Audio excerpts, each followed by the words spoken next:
When I was growing up, my parents didn't like to talk about things, generally speaking. And they definitely did not like talking about sex. As a naive young boy on the verge of puberty, I had a lot of questions about sex. I learned all this the hard way the day I came home with a copy of Judy Blume's coming-of-age classic, Are You There, God? It's Me, Margaret. For those of you unfamiliar with the title, it revolves around a young woman named Margaret and her preoccupation with something called a period. I was in way over my head right from the start. I had no idea what a period was. So one day, over lunch, I asked my mother, "Mom, what's a period?" Now, of all the people in my household, she seemed best equipped to respond to that question. For starters, she was a female, which I suspected had something to do with that whole period thing. She worked in a hospital, and she had all these medical textbooks that she had kept from her days in graduate school. I braced myself for an enlightening response. Ask your father when he comes home from work. Like clockwork, my father walked through the front door at 6 p.m., where he was immediately met by my mother. From the comfort of my bedroom, I could hear a hushed conversation followed by a prolonged sigh, and then the sound of my father's heavy footsteps on the staircase. "You got a question for me?" he asked, standing in the doorway to my bedroom. "Dad, what's a period?" My father collected himself. "A period? It's a dot at the end of a sentence. End of conversation." With that, he beat a hasty retreat downstairs. A dot at the end of a sentence?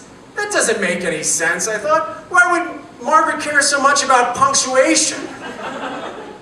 Things only got worse during a woefully ambiguous class on the human reproductive system. I wanted answers. So I grilled my teacher. "But how does it all work? How does the baby get in there?" My teacher paused. She said, "Pierce, well, when a man and a woman are intimate," I stopped her right there. "Intimate? What does that even mean?" "Ask your parents." So later that night, I tracked down my father. "Dad, what does it mean when a man and a woman are intimate?" I heard a distinct grunt from behind the newspaper that my father was reading. "Intimate, it means a man and a woman enjoy each other's company. End of conversation." Wait a minute, so let me get this straight. You could get pregnant just by having fun and hanging out with a member of the opposite sex? That didn't sound safe at all. Plus, wait a minute, how did that explain my little brother? I've never seen my parents having any fun together. But it was over lunch in the school cafeteria that I learned a bit of information from my classmate, Stephen Moore, that would change my life forever. Real men carry condoms in their wallets. "What's a condom?" I blurted out. "You know, rubbers." I nodded along, pretending that I was more familiar with the slang terminology for condoms. Later that evening, I tracked down my father once again. "Dad, what are rubbers?" "Please don't say condoms, please don't say condoms, please don't say condoms." "Rubbers, they're prophylactics. End of conversation." Oh, crap, that was another word I didn't know, let alone could spell. But I did know this much. If I ever came into the possession of a condom or a rubber or a prophylactic, I would immediately put it in my wallet. Because that's what real men do. And that's exactly what I did when I came across an unused condom, still in its wrapper, laying in the gutter one rainy morning while I was delivering papers on my paper route.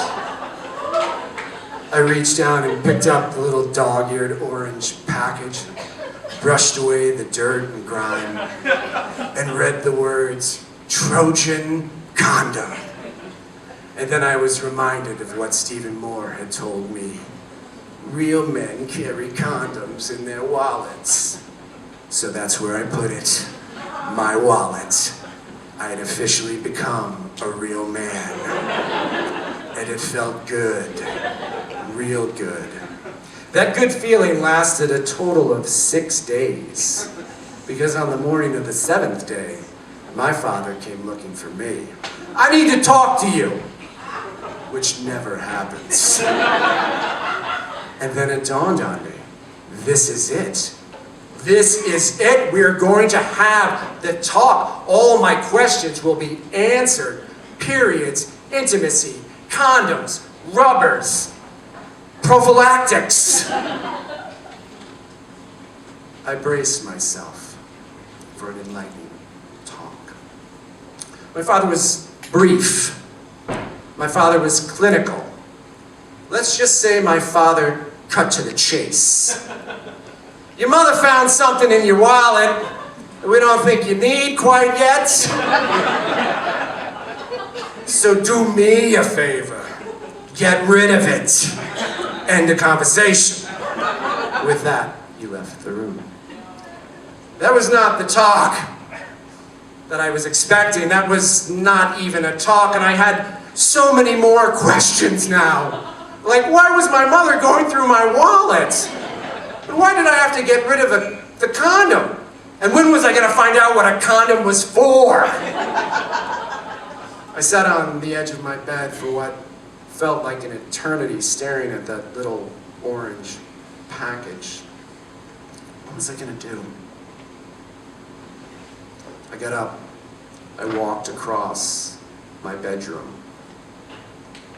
I pulled a book out of the shelf on my bookshelf, and in that vacant space, I deposited that condom, and then I slid the book into place. This real man carries condoms in his bookshelf. Now, I'm pleased to report I did finally find out what a condom was and what it was used for. And many years later, I even got to use one.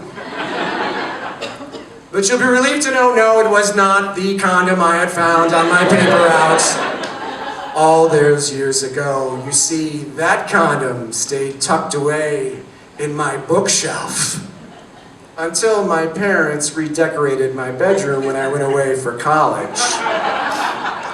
Now, I've always wanted to ask Mom and Dad if they found that condom when they took that bookcase apart, but I haven't, and I probably never will.